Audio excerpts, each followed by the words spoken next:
1 minute to answer this question. Mr. Roberts, do you think that sharing a compound with lower schoolers is beneficial for sixth formers, or should they be given their own separate compound? Before I even answer that, I want to just say how pleased I am to be getting a question field to me from someone like Deanna, because Deanna was one of my Cub Scout people, and you see she's progressed, and I like this. Deanna, I personally believe that it could be twofold. You can have your block, your sixth form block within the compound of the entire campus, as well as I think that there is nothing wrong in having you isolated from that compound. But again, it's all education, it's all a learning environment, and I know that you're probably looking at, the division based on what's happening in terms of the growth within the educational system. But I think that it can be twofold. One, you can have your separate little quarters, or you could be a part of the mix. I have no special interest, but something that is, I'll be happy, and the Angola Progressive Party as a government, and I know Ms. Webster and Mr. Lewis, who are looking at education a big way, will be more than happy to sit down with the school to discuss a matter such as this. We are open.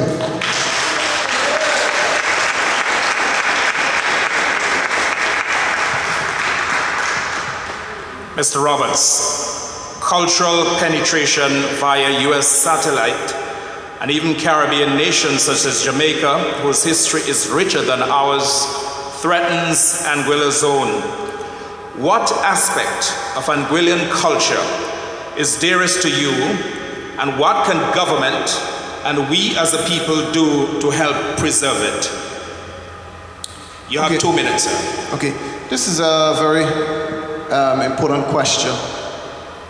With reference with regards to the whole cultural aspect, sometimes you have to ask, what is really our culture? What is Anguilla's culture?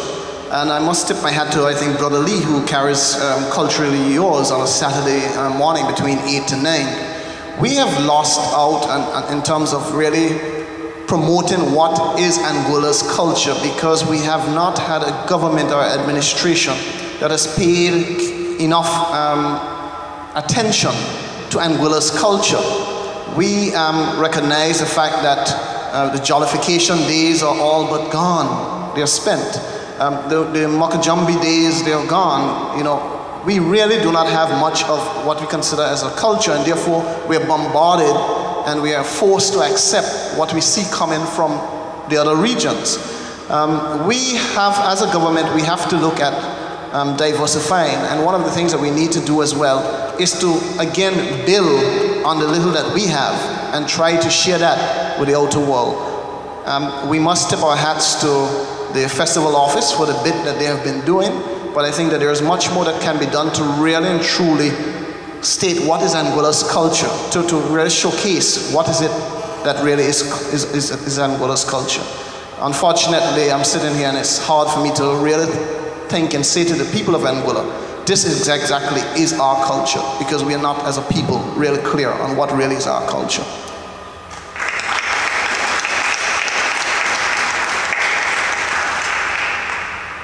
Mr. Roberts, if you resided over or advised the Ministry of Infrastructure, would you approve the recent proposal to expand the St. Mary's Anglican Road, which goes towards the airport roundabout and into a 4-lane street?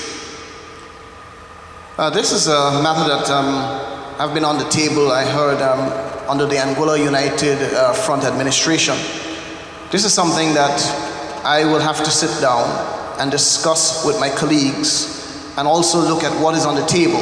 It is difficult for me to say to you tonight that I will object or I will accept this 4-lane suggestion that's been proposed by this administration.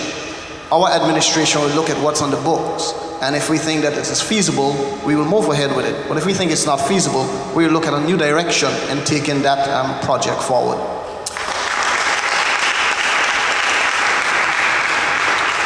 Thank you, Mr. Roberts. The next question for you comes from Michelle Romney. Mr. Roberts, you will have 2 minutes to answer this question.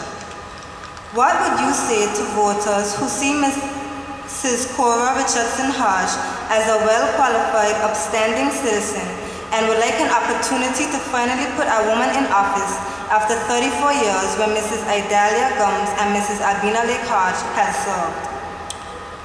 Thank you very much, Michelle, for asking that question.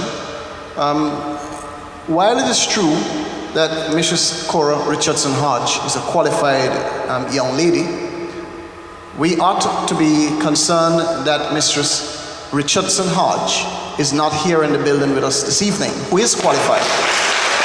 We must also recognize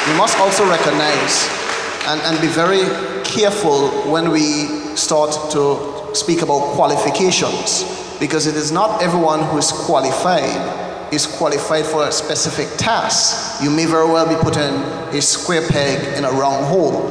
Mrs. Richardson Hodge may be qualified as a lawyer. I'm not sure if she's qualified as a politician.